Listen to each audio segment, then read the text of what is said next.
श्री गणेशाय नमः। नारायणं नमस्कृत्यं नरं चैव नरोत्तमं देवीं सरस्वतीं व्यासं ततो जयमुदीरयेत्। मूकं करोति वाचालं पंगुं लंघयते गिरिं यत्कृपातमहं वन्दे परमानंद माधवम्। श्रीमद् देवी भागवत महापुराण पंचम स्कंध 31 अध्याय। आजर विषय रही शुंभबद्ध। व्यासदेव कहिले शुंभ दैत्यवर सैन्यकर ए गिर शुणेण सतोर। क्रोधरे रंग करी नयन कहिले अधम मूर्ख गण कि कहे काले। किपरि करी मोहि कुत्सित करम ए जीवन मोहर करी विधारण।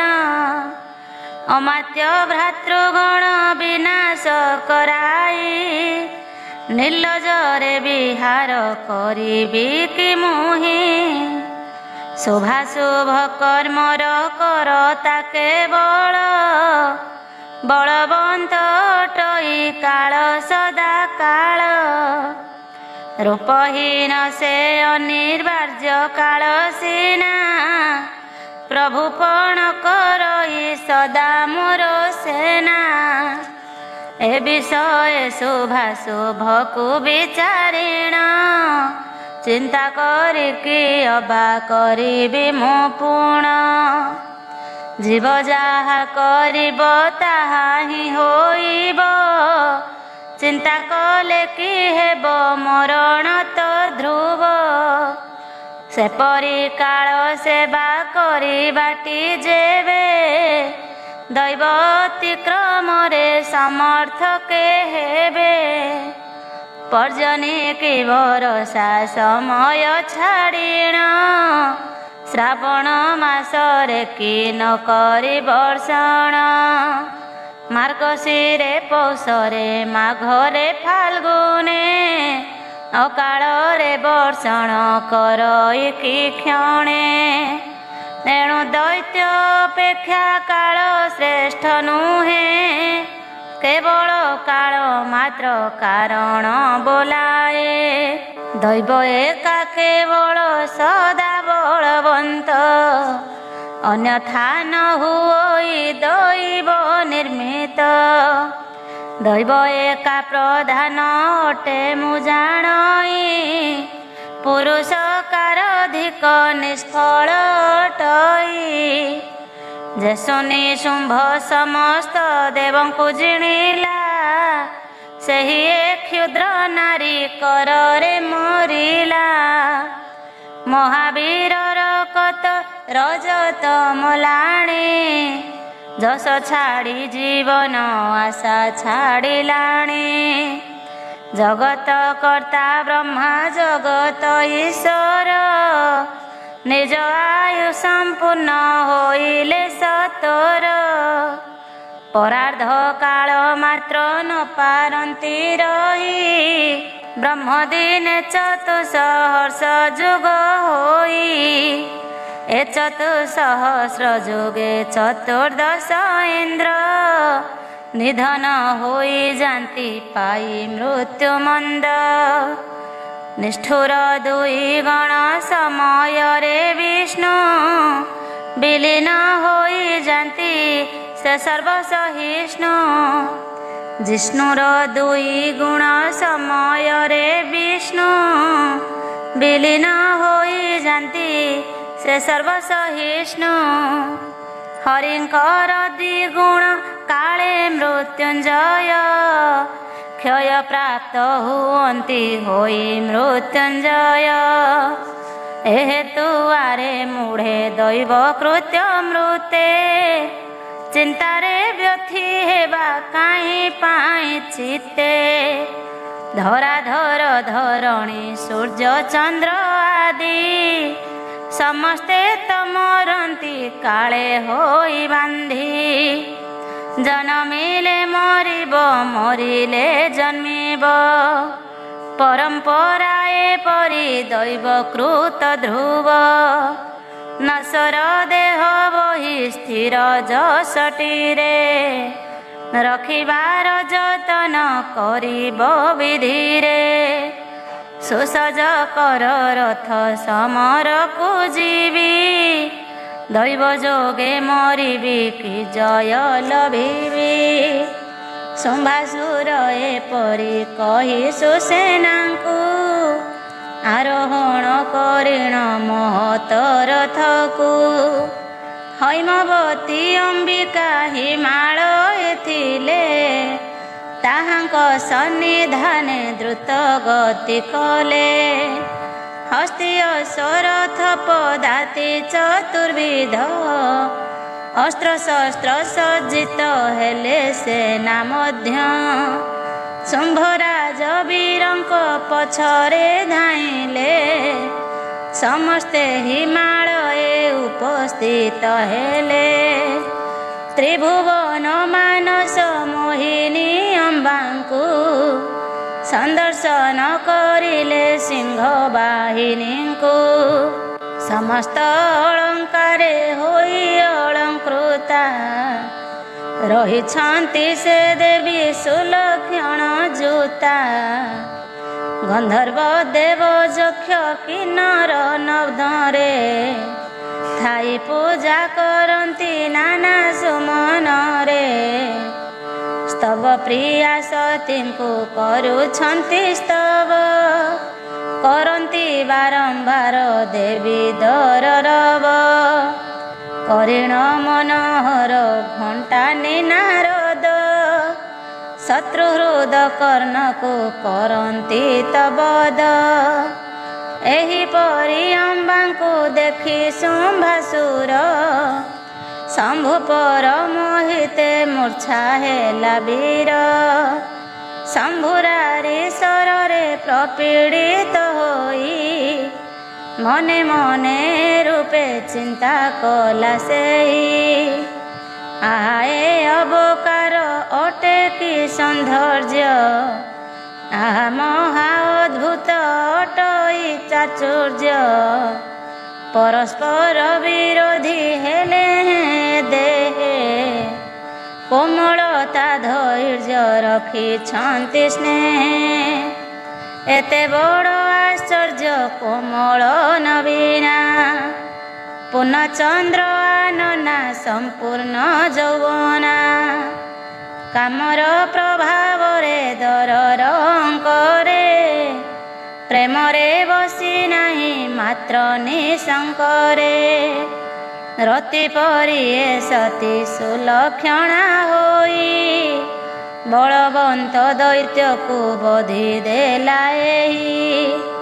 ଯେପରି ଖଞ୍ଜନାଖି ହେବ ବଶୀଭୂତା ସେହିପରି ଉପାୟ କରିବାର କଥା।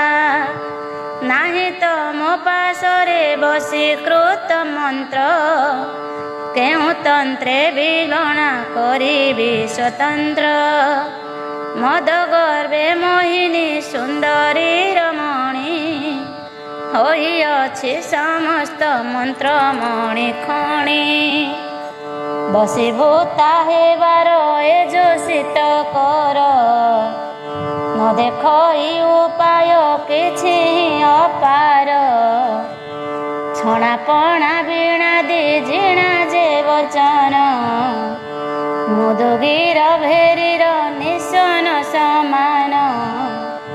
ରଣ ଛାଡ଼ି ପାତାଳପୁରକୁ ମୁଁ ଗଲେ ମର୍ଯ୍ୟାଦାହୀନ କାର୍ଯ୍ୟ ହୋଇବ ଏକାଳେ। ସାମଦାନ ଭେଦରେ ବସନ ହେବ କାହିଁ ଯିବି ଅଥବା ବିପଦେ କି ହେବ।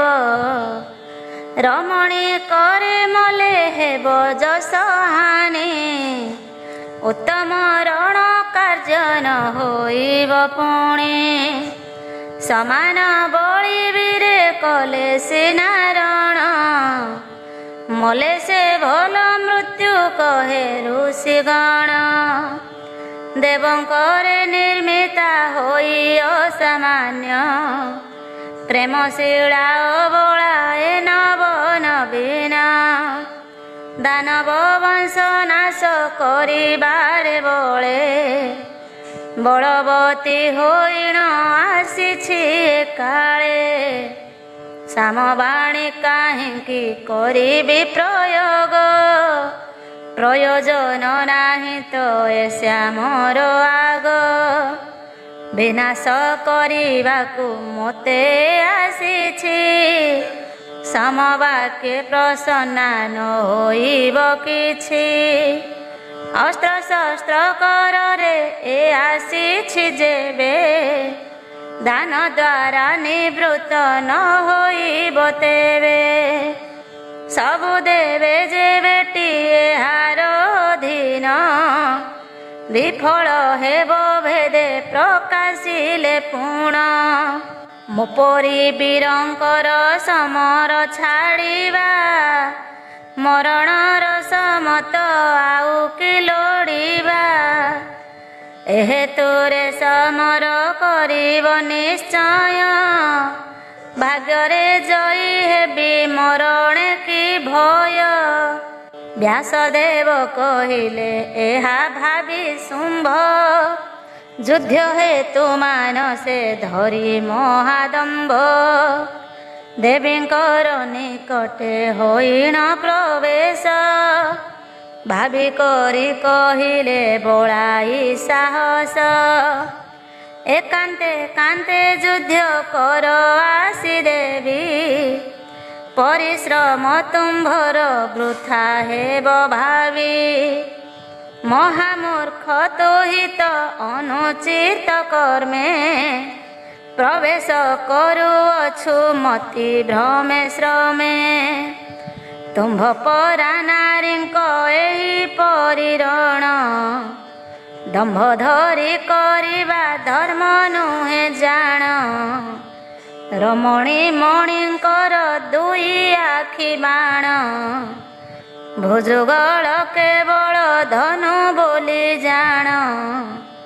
ହାବ ଭାବ ଅଟଇ ଅସ୍ତ୍ର ଶସ୍ତ୍ର ଶିଖ, ଚତୁର ପୁରୁଷଙ୍କୁ କରୁଥାନ୍ତି ଲକ୍ଷ୍ୟ। ଅଙ୍ଗରାଗ କବଚ ସ୍ଥାନୀୟ ଯାହାଟି, ମନୋହର ସୁରଥ ପରାଏ ସେହିଟି। ଛଣାପଣା ବୀଣାଦି ଜିଣା ଯେ ବଚନ, ମୁଦୁଗିର ଭେରୀର ନିଶନ ସମାନ। ନାରୀଙ୍କ ଅନ୍ୟ ଅସ୍ତ୍ର ଧରିବା ନବୀନା, ବିଡ଼ମ୍ବନା ଅଟେ ଗୋ ରାଜେନ୍ଦ୍ର ଗମନା। ଲଜ୍ଜାଶ୍ରୀନା ନାରୀଙ୍କ ଭୂଷଣ ଅଟଇ, ଧୃଷ୍ଟତା କେବେ ହେଲେ ଶୋଭା ନଦୀ ସଇ। ନାରୀ ଯୁଦ୍ଧ କରିଲେ ମହା ସୁନ୍ଦର, 15 ବୟସ ଗୋ ମନ୍ଦର ଯାବାର। ଆକର୍ଣ୍ଣ ଆକର୍ଷଣ କରିବାରେ ଜାଣ, ଉଚ୍ଚ ସଞ୍ଚ କୂଅକୁ ଚାହିଁ ନେବ ପୁଣ। ମନ୍ଦମତି ନ କର ଗଜେନ୍ଦ୍ର କାମିନୀ, ଛନ୍ଦରେ ଗଦା করে ଧାଇଁ ଗଲେ ପୁଣି।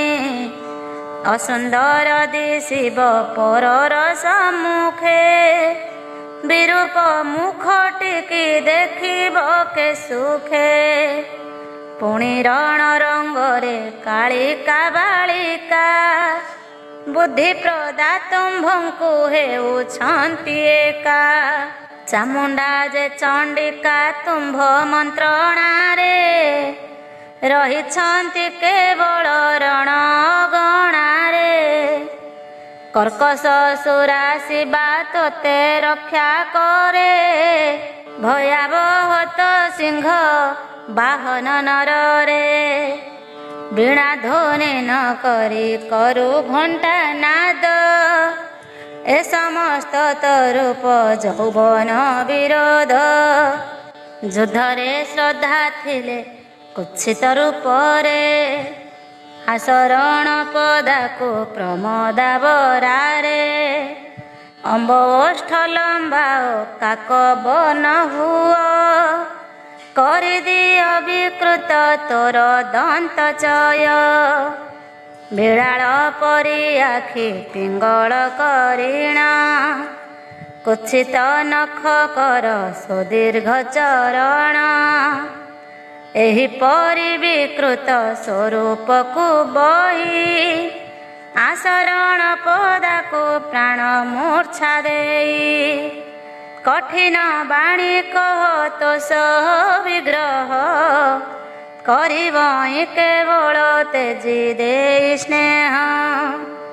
ରତି ପରି ସୁନ୍ଦରୀ ଦେଖି ନାରୀ ବର, ସରକୁ ମାରିବାରେ ନ ଆଶଇ କର। ବ୍ୟାସଦେବ କହିଲେ ଅମ୍ବା ଏହା ଜାଣି, କହିଲେ ହସି ଶୁମ୍ଭ କାମାତୁର ଶୁଣି। ଅଧମ କାମ ବାଣେ ହୋଇ ତୁ ମୋହିତ, ବୃଥାରେ କହୁଅଛୁ କଥାକୁ ଏମନ୍ତ। ମୋ ସଙ୍ଗେ ରଣ ରଙ୍ଗ ଯେବେ ନ ମଙ୍ଗିଲୁ, ମୁହିଁ ଯୁଦ୍ଧ ଦେଖିଛି ତେବେ ଆଗେଉଲୁ। କାଳିକା ଚାମୁଣ୍ଡୀଙ୍କ ସହ ଯୁଦ୍ଧ କର, ତ ସମରେ ସମରେ ହେବେ ଧୁରନ୍ଧର। ଅତି କୋପମତିରେ ଏ ସତୀଙ୍କ ପ୍ରତି, ପ୍ରହାର କର ତୋର ସରବାଣ ତତି। ତୋ ସହିତ ଯୁଦ୍ଧରେ ମୁଁ ନୋହିବି ଠିଆ, ଏ ଦୁହିଁଙ୍କି ଦେଖିଣ ନହୁଅ ଡରୁଆ। ଏପରି କହି ଭଗବତୀ ସେହି କାଳେ, ପାଖେ ଥିଲେ କାଳିକା ମଧୁରେ କହିଲେ। କୁରୂପେ କାଳିକେ ଗୋ କୁରୂପ ପ୍ରିୟ ଦୁଷ୍ଟ, ପାପିଷ୍ଠ ଦଇତକୁ ରଣେ କର ହତ। ବ୍ୟାସଦେବ କହିଲେ ଭୟଙ୍କରୀ କାଳୀ, ଶୁଣି ଭଗବତୀଙ୍କ ଏ ଗିରରେ ଚଳି। ଗଦା କରେ ସେ ରଣ ପଦାରେ ମିଳିଲେ, ସଦା ଗତି ପରାଏ ପ୍ରମୋଦା ସେ ଭଲେ। ଦେଖୁଥିଲେ ଦେବାଦି ଗଣ ମୁନି ଗଣ, କାଳିକା ଶୁମ୍ଭଙ୍କର ହେଲା ଘୋର ରଣ। ଗଦାଘାତେ ଦାନବ ମଣିକୁ ସେ କ୍ଷଣି, ଗଦାକୁ ପ୍ରହାରିଲେ କାଳି ସୁଲକ୍ଷଣୀ। ପୁଣି ସେ ପ୍ରକୋପରେ ଗଦା ମାରି ବଳେ, ସ୍ୱର୍ଣ୍ଣମୟ ଦୈତ୍ୟର ରଥକୁ ଭାଙ୍ଗିଲେ। ଅସଗଣ ମାରିଣ ଚିତ୍କାର କରିଣ, ଘଟାଇ ଦେଲେ ସାରଥିର ସେ ମରଣ। ତା ଦେଖି ଦୈତ୍ୟ ରାଜ ପଦାତି ସହିତେ, ଗଦା କରେ ମିଳିଲା ରଣରେ ସାକ୍ଷାତେ। ହସି କାଳି ବାଳିର ବାହୁ ଯୁଗଳରେ, ପ୍ରହାର କରିଦେଲା ରାଗରେ ବଳରେ। ଦୁଷ୍ଟର ଗଦାଘାତେ ବ୍ୟର୍ଥ କରିଦେବି, ହୃଷ୍ଟରେ ଶ୍ରେଷ୍ଠ ଖଡ୍ଗ ଧରି କରେ ଭାବି। ସୁଚନ୍ଦନ ଚର୍ଚ୍ଚିତ ଧନୁ ଯୁତ ବାମ, ବାହୁଟିକି ଦୈତ୍ୟର କରିଲେ ଛେଦନ। ରଥରେ ହୀନ ଛିନ୍ନ ବାହୁ ହେଲେ ହେଲେ, ରକ୍ତାକ୍ତ କଳେବର ଦୈତ୍ୟ ସେହି କାଳେ। ଗଦା ଧରି ଧାଇଁଲା ପବନ ପ୍ରକାର, କାଳିକାଙ୍କ ଶରୀରେ କରିଲା ପ୍ରହାର। ତା ଦେଖି ହସି ହସି କାଳି ଅନାୟାସେ, ସୁତୀକ୍ଷ୍ଣ ଖଡ୍ଗଟିଏ ଧରି କର ଦେଶେ। କେଉର ସୁଶୋଭିତ ଗଦା ଯୁତ ତୀର, ଛେଦି ଦେହେ ଦକ୍ଷିଣ କରକୁ ସତର, ତାହେଲେ କୋବରେ ସେ ଦାନବ ରାଣ। ପଦାଘାତ କରଣେ ହେଲା ଧାବମାନ, ତାହା ଦେଖି କାଳିକା ଖଡ଼ଗ ପ୍ରହାରୀ। ନାସି ଦେଲା ଚରଣ ଦୁଇଟି ତାହାରି, ହେଲେ ଛିନ୍ନ ତାର କର ଯେ ପୟର। ଥାଅ ବୋଲି କାଳୀଙ୍କୁ ଦେଖାଇଣ ଦର, ରକ୍ତାକ୍ତ କଳେବରେ ଧାବମାନ ହେଲା। ରକତ ସୁମନସ ପରି ଦେଖାଗଲା, ସୁଲକ୍ଷଣୀ କାଳିକା ସେହି କ୍ଷଣି ପୁଣି। ରକ୍ତସ୍ରାବୀ ମସ୍ତକ କଣ୍ଠୁ ଦେଲେ ହାଣି, ଛିନ୍ନ ହନ୍ତେ ମସ୍ତକ ପରବତବତ। ଦଇତ ପତି ହେଲା ଭୂମିରେ ପତିତ, ବାହାର ହୋଇଗଲା ତାହାର ପରାଣ। ହାହାକାର କରିଲେ ଥିବା ଦୈତ୍ୟଗଣ, ଦଇତ ହତ ଦେଖି ସଦା ଶବ ଦେବେ। ଚଣ୍ଡୀଙ୍କୁ କାଳିକାଙ୍କୁ ସ୍ତବ କଲେ ଭବେ, ଗନ୍ଧବ ସୁଗନ୍ଧ ବହିଣ ବହିଲା। ସୁଖକର ସମସ୍ତ ପ୍ରାଣୀଙ୍କୁ ହୋଇଲା, ଦଶ ଦିଗେ ନିର୍ମଳେ ପ୍ରକାଶ ପାଇଲେ। ହୋମରେ ପ୍ରଦକ୍ଷିଣ ଅଗ୍ନି ପ୍ରଜ୍ୱଳିଲେ, ତା ଦେଖି ହତ ଶେଷ ଦଇତେ ଥିବାର। ଭୟରେ ଅମ୍ବା ପାଦେ ନମି ବହୁବାର, ଅସ୍ତ୍ରାଦି ଛାଡ଼ି ଦେଇ ପାତାଳକୁ ଗଲେ। ତ୍ରସ୍ତରେ ରହି ତହିଁ ନିବାସ କରିଲେ, ହେ ଜନ୍ମେ ଜୟ ବୀର ନରଙ୍କ ଉତ୍ତମ। କହିଲି ଦେବୀଙ୍କର ଚରିତ ଉତ୍ତମ, ବର୍ଣ୍ଣନ ହୋଇଅଛି ଶୁମ୍ଭର ମରଣ। ଲୋକଙ୍କର ରକ୍ଷଣ ଯହିଁ ନିରୂପଣ, ମର୍ତ୍ତ୍ୟଧାମେ ଯେ ମର୍ତ୍ତ୍ୟ ଏହି ଉପାଖ୍ୟାନ। ଭକ୍ତି ଯୋଗେ କରେ ବା ପଠନ ଶ୍ରବଣ, ତାହାର ମନୋରଥ ସାର୍ଥ ହୁଏ ସବୁ। ଆହା ସତେ କି ଆଉ କହିବା ହେ ବାବୁ, ପୁତ୍ରହୀନ ଲଭଇ ଉତ୍ତମ ନନ୍ଦନ। ଅର୍ଥହୀନ ଦରିଦ୍ର ଲଭେ ବହୁ ଧନ, ଶୁଣିବାରେ ସରଗୀ ରୋଗହୀନ ହୁଏ। ଅଧିକ କି କହିବା ବାଞ୍ଛା ସିଦ୍ଧ ହୁଏ। ମଙ୍ଗଳା ଦେବୀଙ୍କର ଏ ମଙ୍ଗଳମୟ, ଚରିତ୍ର ଶୁଣେ କିବା ପଢ଼େ ରଖିଲୟ। କେବେ ହେଲେ ତାହାର ପରଦର ନାହିଁ, ପରରେ ମୁକ୍ତି ଲାଭ କରି ସେ ପାରଇ। ଏହିଠାରେ ଶ୍ରୀଦେବୀ ଭାଗବତଙ୍କରେ, ମହତ ପୁରାଣର ପଞ୍ଚମ ସ୍କନ୍ଧରେ। ଦାନବ ରାଣ ଶୁମ୍ଭ ହେବାର ମରଣ, 31 ଅଧ୍ୟାୟ ହୋଇଲା ପୁରାଣ। ଜୟ ଶୁମ୍ଭ ନିଶୁମ୍ଭ ଦମ୍ଭ ନିବାରିଣୀ, ସମ୍ବର ପର ପର ଶମ୍ଭୁଙ୍କ ଘରଣୀ। ତୁମ୍ଭର ଅମ୍ଭରୁହ ଶ୍ରୀପଦ ସନ୍ତତ, ଦମ୍ଭରେ ରଖ ଆଗ ବାଲାଜୀର ଚିତ୍ତ। 32 ଅଧ୍ୟାୟ ସୁରଥ ଓ ସମାଧି ବୈଶ୍ୟଙ୍କର ବୃତ୍ତାନ୍ତ। ନରବର କହିଲେ ଆହେ ଋଷିବର, ଚଣ୍ଡୀଙ୍କର ମହିମା କରିଲ ବିସ୍ତାର। ପୂର୍ବୋକ୍ତ 3 ବିଧ ଦେବୀଙ୍କ ଚରିତ୍ର, ପଢ଼ି ଶୁଣି କେହି ବା ନ ପୂଜେ ସନ୍ତତ। କାହାର ଧାନରେ ହୋଇ ସେ ପ୍ରସନ୍ନ, ତାହାଙ୍କୁ କେଉଁ ପରି ବର କଲେ ଦାନ। ଅଭୀଷ୍ଟ ଦାତ୍ରୀ ସତୀ ପୂଜା କରି କେହି, ଅଭୀଷ୍ଟ କୁମ୍ଭକୁ କେ ଦେଇଛି ପୁରାଇ। ସେ ସମସ୍ତ କହିବା ହେଉ କୃପାନିଧି, ପୂଜନ ଉପାସନା ଆଦି ହୋମ ବିଧି। ସୁତ ଋଷି କହିଲେ ଶୁଣ ଋଷିଗଣ, ଜନ୍ମେ ଜୟ ରାଜାଙ୍କ ଶୁଣିଏ ବଚନ। ସତ୍ୟବତୀ ନନ୍ଦନ ବ୍ୟାସ ହୋଇ ପ୍ରୀତ, କହିଲେ ଦେବୀଙ୍କର ପୂଜାଦି ସମସ୍ତ। ପୂର୍ବ କାଳରେ ସରଚି ସମନନ୍ତରେ, ରାଜା ଥିଲେ ରାଜା ସୁରଥ ନାମରେ।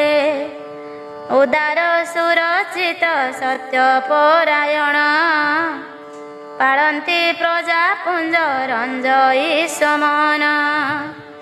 କରନ୍ତି ସର୍ବଦା ବ୍ରାହ୍ମଣ ସମାନ, ବିବାଦରେ ବିହୀନ କାର୍ଯ୍ୟରେ ପ୍ରବୀଣ। ସ୍ୱଧର୍ମିଣୀ ସହିତ ମାତିଥାନ୍ତି ରତେ, ଗୁରୁଜନମାନଙ୍କୁ ଭକ୍ତି ଥାଏ ଚିତେ। ଅଟନ୍ତି ମହାଦାତା ରଣରେ ନିପୁଣ, ଏହି ରୂପେ ସାମ୍ରାଜ୍ୟ କରନ୍ତି ପାଳନ। ଏପରି କେତେ କାଳ ଅନ୍ତେ ଅକାରଣ, ଶତ୍ରୁ ହେଲେ ପର୍ବତବାସୀ ମ୍ଲେଚ୍ଛଗଣ। କୁଞ୍ଜର ଅସରଥ ପଦାତି ସହିତ, ସୈନ ସଂଯୁକ୍ତରେ ମେଚ୍ଛାଦି ସମସ୍ତ। ସସାଗରା ଧରଣୀ ଆଧିପତ୍ୟ ନାଶେ, ସୁରଥ ରାଜାଙ୍କର ବିନାଶ ସକାଶେ। ଅତିଶୟ ଉଦ୍ଧତ ଭାବରେ କେବଳ, ଧ୍ୱଂସ କଲେ ନଗରୀ ଦେଖାଇ ସୋବଳ। ଅଟନ୍ତି ମହାରଥ ସୁରଥ ନୃନାଥ, ତାହାଙ୍କ ଅଭିପ୍ରାୟ ଜାଣିଣ ସମସ୍ତ। ସୈନ୍ୟଙ୍କ ସହିତରେ ମ୍ଲେଚ୍ଛମାନଙ୍କରେ, ଘୋରତର ସମର କଲେ ଅସମରେ। ଥିଲେ ମ୍ଲେଚ୍ଛଙ୍କର ଅଳପ ସୈନ୍ୟ, ରାଜାଙ୍କର ଥିଲେ ତ ବହୁ ସେନାଗଣ। ତଥାପି ଦୈବ ଯୋଗେ ରାଜାଙ୍କର ଜୟ, ନ ହୋଇଲା ଶୁଣ ହେ ବୀର ଜନ୍ମେ ଜୟ। ନୀତିଜ୍ଞ ବୁଦ୍ଧିବନ୍ତ ଅଟନ୍ତି ତ ରାଜା, ବେଳ ଜାଣି ସମରେ ନ ମଜାଇ ମଜା।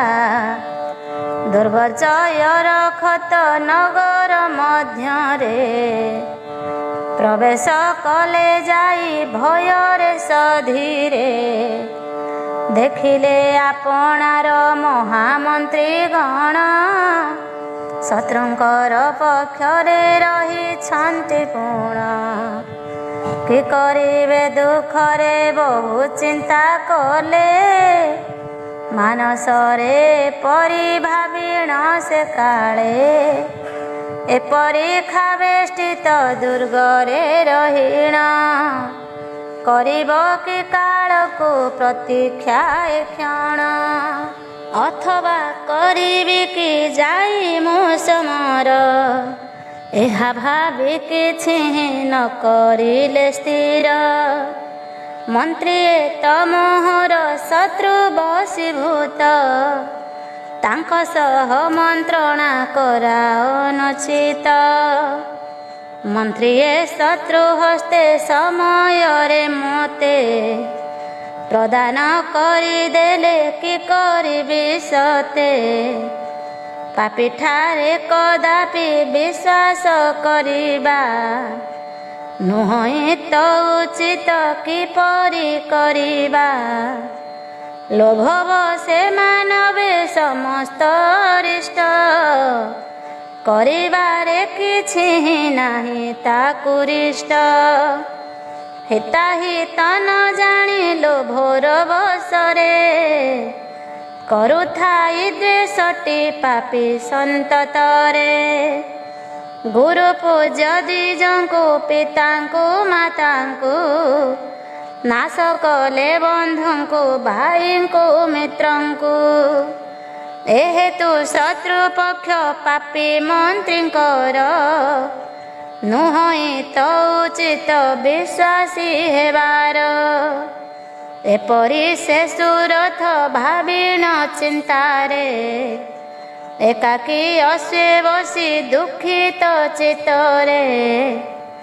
ନଗରରୁ ବାହାରି ଗହନ ବିପିନେ, ପରବେଶ କରିଲେ ଯାଇଣ ଆପଣେ। ତହିଁ ଯାଇ ମୁଁ କାହିଁ ଯିବି ଭାବୁଛନ୍ତି, ଚିନ୍ତାର ବ୍ୟାକୁଳରେ ଜାଣିଲେ ନୃପତି।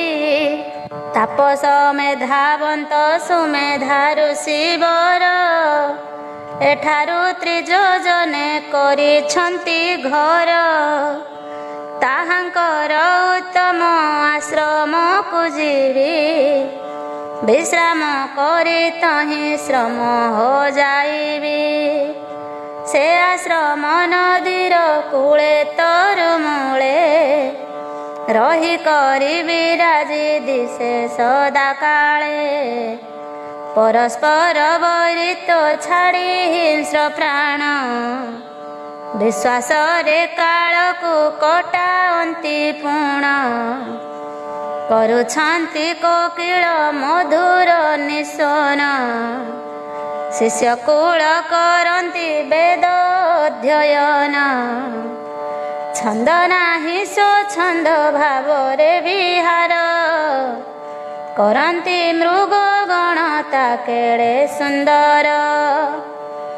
ମଧୁମ ଗନ୍ଧରେ ସବୁ ପ୍ରାଣୀମାନେ, ମହାପ୍ରୀତି ବର୍ଦ୍ଧନ କରନ୍ତି ସମନେ। ସ୍ୱର୍ଗ ଦୁର୍ଗ ଠାରୁ ସେ ମହତ ସୁନ୍ଦର, ହେଉଛି ବେଦନାଦ ମୁଖରିତ ବାର। ଏହିପରି ଆଶ୍ରମ କରି ସୁଦର୍ଶନ, ହୋଇଲା ମହାତୋଷ ସୁର ସ୍ୱରାଜନ। ପରର ଦର ପରିହାସକୁ କରିଲେ, ସେ ଆଶ୍ରମେ ବିଶ୍ରାମ ନେବାରେ ଭାବିଲେ। ମହିରୁହ ମୂଳରେ ବାନ୍ଧି ଦେଇ ଘୋଡ଼ା, ମୁନି ପାଖେ ବିନୟ ହେଲେ ଯାଇ ଛିଡ଼ା। ଦେଖିଲେ ଧରାଧବ ସେ ମୁବେ ଭାରୁଷି, ଶାଳ ବୃକ୍ଷ ଛାୟାରେ ମୃଗ ଚର୍ମେ ବସି। କରିଦେଇ ଆପଣା ନୟନ ପ୍ରସନ୍ନ, କରାନ୍ତି ଶିଷ୍ୟଙ୍କୁ ବେଦ ଅଧ୍ୟୟନ। କ୍ରୋଧ ଲୋଭ ରହିତ ବେଦ ପାରଦର୍ଶୀ, ଶୀତ ଉଷ୍ଣ ସହନ୍ତି ବୋଲାନ୍ତି ଅଦ୍ୱେଷୀ। ସତ୍ୟବାଦୀ ସୁଶାନ୍ତ ପ୍ରିୟ ସର୍ବଦା, ଆତ୍ମଜ୍ଞାନେ ନିରତ ହୁଅନ୍ତି ପ୍ରମଦା। ଏହିପରି ଋଷିଙ୍କୁ ରାଜା ଦେଖି ଦେଇ, ପ୍ରେମାଧିକ୍ୟ ଗଦ୍ଗଦେ ଅଶ୍ରୁ ଗଲା ବୋହି। ଭକ୍ତି ଭରେ ତାହାଙ୍କ ସମ୍ମୁଖେ ସାଷ୍ଟାଙ୍ଗେ, ପଡ଼ିଗଲେ କରକୁ ଦେଇ ଶିର ଭାଗେ। ତା ଦେଖି ମୁନିବର ଦୟାକୁ ପାର, ବୋଇଲେ ଉଠ ବଛ ଶୁଭ ହେଉ ତୋର। ଏହା କହି ଶିଷ୍ୟଙ୍କୁ କହିଲେ ବହନ, ଆସନ ଆଣ ଯାଇ ବସିବେ ରାଜନ। ଋଷିଙ୍କର ଆଦେଶ ଶିର ପରେ ବହି, କରିଲେ ଗାତ୍ରୋତ୍ଥାନ ନରବର ସାଇଁ। ଶିଷ୍ୟାନୀତି ଆସନ ପରେ ପରବେଶ, କରି ତହିଁ ହୋଇଲେ ଈଶ ପରବେଶ। ପାଦ୍ୟ ଅର୍ଘ୍ୟ ବିଧାନେ ଅତିଥି ସତ୍କାର, କରି ପୂଜା କରିଲେ ସୁମେଧା ସତର। ତୁମ୍ଭେ କିଏ କୋଠାରୁ ହୋଇଲ ଆଗତ, କାହିଁ ପାଇଁ ହୋଇଛ ମହତ ଚିନ୍ତିତ। ତୁମ୍ଭର ଆଗମନ ହେବାର କାରଣ ବିସ୍ତାରିଣ ବର୍ଣ୍ଣନା କରନ୍ତୁ ଆପଣ। ମନୋରଥ ତୁମ୍ଭର ଅସାଧ୍ୟ ହେଲେ ହେଁ, ଜାଣିଥାଅ ସୁସାଧ୍ୟ ଥିରିକି ମୋ ସ୍ନେହେ। ଶୁଣି ରାଜା କହିଲେ ଶୁଣ ଋଷି ବର, ସୁରଥ ନାମ ଧ୍ୟେୟ ମୁହିଁ ନରବର। ପରଙ୍କର କରରେ ପରାଜିତ ହୋଇ, ରାଜଘର ବାରିଜା ହରାଇଲି ମୁହିଁ। ଆପଣଙ୍କ ଭୟ ଚରଣେ ଶରଣ, ପ୍ରସନ୍ନ ହୋଇଥିଲେ ହେଁ କରନ୍ତୁ କାରଣ। କରୁଥିବେ ଆପଣ ଯେବେ ଯେ ଆଦେଶ, ପାଳୁଥିବି ଭକ୍ତିରେ ମୁଁ ତାହା ଅବଶ୍ୟ। ତୁମ୍ଭ ବିନା ମୋହର ସଂସାରରେ କେହି, ଅପର ରକ୍ଷା କର୍ତ୍ତା ନାହିଁ ହେବ ନାହିଁ। ଶତ୍ରୁ ହେତୁ ମୁଁ ହୋଇ ଅତିଶୟ ଭୀରୁ, ଉପସ୍ଥିତ ମୁଁ ହୋଇଅଛି ଋଷି ମେରୁ। ଶରଣାଗତ ଜନ କରୁଛ ପାଳନ, ବୋଲି କରି ଚରଣେ ହୋଇଲେ ପତନ। ଏପରି ଶୁଣି ମୁନି ମଣି ଭାସିବାଣୀ, ଭୟ ନାହିଁ ଏଠାରେ ଥାଅ ନରମଣି। ତୁମ୍ଭର ପର ବଳବନ୍ତ ହେଲେ ହେଲେ, ଏଠାକୁ ନ ଆସିବ ମୋର ତପ ବଳେ। ତୁମ୍ଭେ ମଧ୍ୟ ଏଠାରେ ପଶୁକୁ ନ ମାରି, ରହିଥାଅ କେବଳ ବନ୍ୟବୃତ୍ତି କରି। ଫଳମୂଳ ନିବାର କରିଣ ଭକ୍ଷଣ, କରୁଥିବ କେବଳ କାଳକୁ ଯାପନ। ବ୍ୟାସଦେବ କହିଲେ ସେହି ନରବର, ସୁମେଧାଙ୍କର ଗିର ଶୁଣି ପ୍ରକାର। ନିର୍ଭୟ ମାନସରେ ତାଙ୍କ ଆଶ୍ରମରେ, ରହିଲେ ଫଳମୂଳ ଖାଇ ସୁଧାଚାରେ। ଦିନେ ସେ ନରନାଥ ସୁରଥ ମହାରଥ, ମହିରୋହ ଛାୟାରେ ହୋଇ ଅବସ୍ଥିତ। ଚିନ୍ତା କରି ଗୃହର ବିଷୟ ସ୍ମରିଲେ, ପାପିଷ୍ଠ ଦୁଷ୍ଟ ଶତ୍ରୁ ମେଚ୍ଛାଦି ସକଳେ। ଦୁରାଚାରେ ମୋ ରାଜ୍ୟ ଅଧିକାର ହରି, ପ୍ରଜାକୁଳ ପାଳିଲେ ବ୍ୟାକୁଳତା କରି। କରିଅସ ସମସ୍ତେ ଖାଦ୍ୟର ଭାବେ, ଦୁର୍ବଳ ହୋଇଛନ୍ତି ଦୁବ ପରି ଏବେ। ଯାହାଙ୍କୁ ମହାସୁଖେ କରିଛି ପାଳନ, ତାହାକୁ ଆହା ଏବେ ମ୍ଲେଚ୍ଛ ଗଣ। ସବୁ ସେ ରଖି ସଦା ଦେଉଛନ୍ତି ଦୁଃଖ, ସେ ଭୃତ୍ୟଙ୍କ ରକ୍ଷକ ନାହିଁ କେହି ଦେଖ। ମୋର ସଞ୍ଚିତ ଧନ ରତ୍ନ ସମୁଦାୟ, ଅସଦ୍ୟ ପାଷାଣ୍ଡ ଶତ୍ରୁ ମ୍ଲେଚ୍ଛ ଚୟ। ଦ୍ୟୁତ ଖେଳେ ମଦ୍ୟାଦି ପାନେ ବେଶ୍ୟା ଘରେ, ବ୍ୟୟ କଲେ ସେ ସବୁ କେଡ଼େ ଅଲୋଭରେ। ପାପିଷ୍ଠ ମ୍ଲେଚ୍ଛ ଗଣ ମୋର ମନ୍ତ୍ରୀମାନେ, ଦାନର ପାତ୍ର ପାତ୍ର ନ ଜାଣନ୍ତି ମନେ। ଏପରି ସବୁ ଧନ ହେବ ଅପବ୍ୟୟ, ବୃକ୍ଷ ମୂଳେ ବସିଣ ଭାବୁଛନ୍ତି ରାୟ। ଏକାଳେ ଏକ ବୈଶ୍ୟ ହୋଇ ଦୁଃଖ ମନ, ସେହିଠାକୁ କେବଳ କଲେ ଆଗମନ। ତାହାକୁ ଦେଖି ରାଜା ବସାଇ ପାଖରେ, ପଚାରିଲେ କିଏ ସେ ତୁମ୍ଭେ କହ ଖରେ, କେଉଁଠାରୁ ବନକୁ ହୋଇଲେ ଆଗତ, ନାମ କିସ ଆସିଲ କହ କି ନିମିତ୍ତ, କିବା କୋଳେଶ କରେ ହୋଇଣ କାତର, ପାଣ୍ଡୁବର୍ଣ୍ଣ ହୋଇଛି ତୁମ୍ଭ କଳେବର। ଶାସ୍ତ୍ରରେ ଲେଖା ଅଛି 7ଟି ପଦରେ, ମିତ୍ରତା ଜନମୟୀ ବୁଦ୍ଧଙ୍କ ହୃଦୟରେ, ତାହା ତୁମ୍ଭ ସହିତ ଘଟିଛି ମୋହର, ବିଚାର କରି କହ ସନ୍ଦେହ ମୋହର। ବ୍ୟାସଦେବ କହିଲେ ନରବରଙ୍କର, ଏପରି ଗିର ଶୁଣି ସେହି ବୈଶ୍ୟବର, ସାଧୁ ସଙ୍ଗ ମିଳିଲା ଭାବି ମାନସରେ, ବସି କରି ଭାସିଲେ ରାଜାଙ୍କ ପାଶରେ।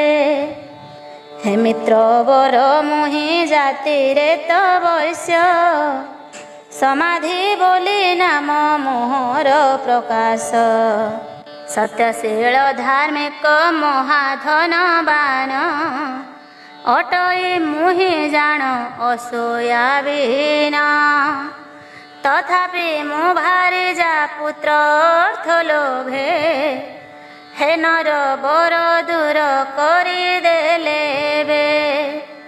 ବନ୍ଧୁ ଜନେ କହିଲେ ତୁ ମହାକୃପଣ, ଘୃଣା କରି ବୋଇଲେ ପଳାଅ ତକ୍ଷଣ, ନିରାଶ୍ରୟ ହୋଇଣ ବନକୁ ଆସିଲି, ଦୁଶ୍ଚର୍ଯ୍ୟ ମହାମାୟା ଶୃଙ୍ଖଳା କାଟିଲି, ପଚାରଇ ତୁମ୍ଭଙ୍କୁ ଆହେ ଭାଗ୍ୟବର, ତୁମ୍ଭେ କିଏ ମହତ ଭାଗ୍ୟବନ୍ତ ଧୀର।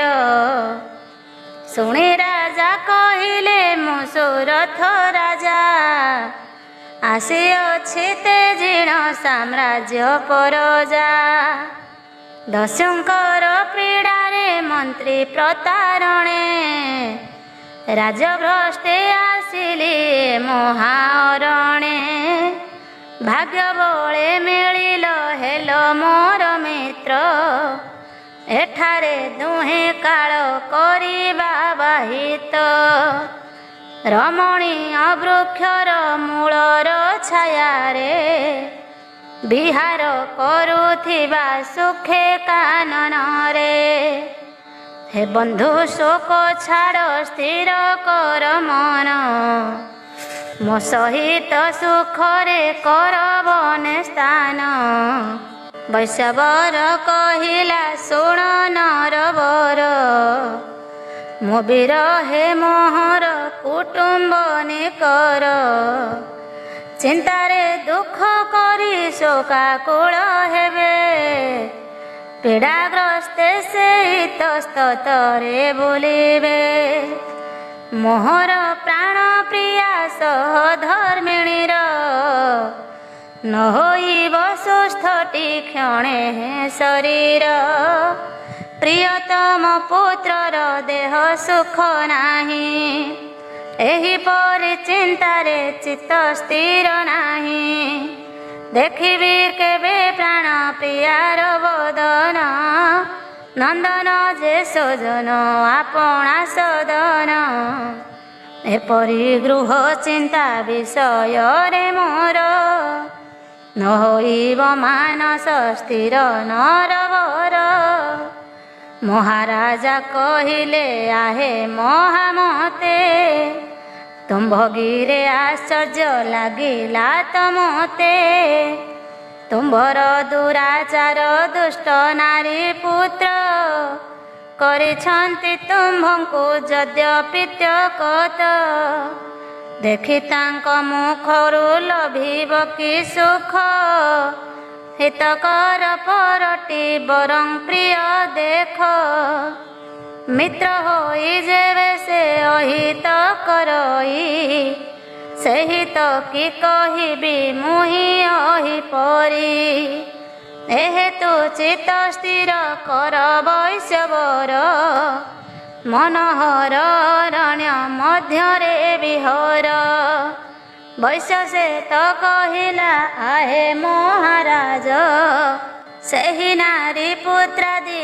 ପରିତ୍ୟାଗ କରି ସୁସ୍ଥିର ମାନସରେ ରହିବି କିପରି ସୁରଥ ଯେ କହିଲେ आहे ବୈଶ୍ୟ ଈଶ ତୁମ୍ଭ ପରି ନୁହଁ ସ୍ଥିର ମୋ ମାନସ ରାଜଚ୍ୟୁତ ବନ୍ଧନ ଦୁଃଖରେ କେବଳ ଆକୁଳ ହେଉଅଛି ଲଭିଣ ବ୍ୟାକୁଳ ମେଧାବର ସୁମେଧା ଋଷି ଶାନ୍ତ ଗୁଣେ ବିଭୂଷଣ ଅଟନ୍ତି ଯିବା ସେ ଆଶ୍ରମେ ସେ ସିନା ଏସ କର ବିନାଶ ଔଷଧ ଦେଇ କରି ଆମ୍ଭଙ୍କୁ କରିବେ ପ୍ରବୋଧ ବ୍ୟାସଦେବ କହିଲେ ସୁରଥ ସେ ବୈଶ୍ୟ ଏପରି ସ୍ଥିର କରି ଶୋକର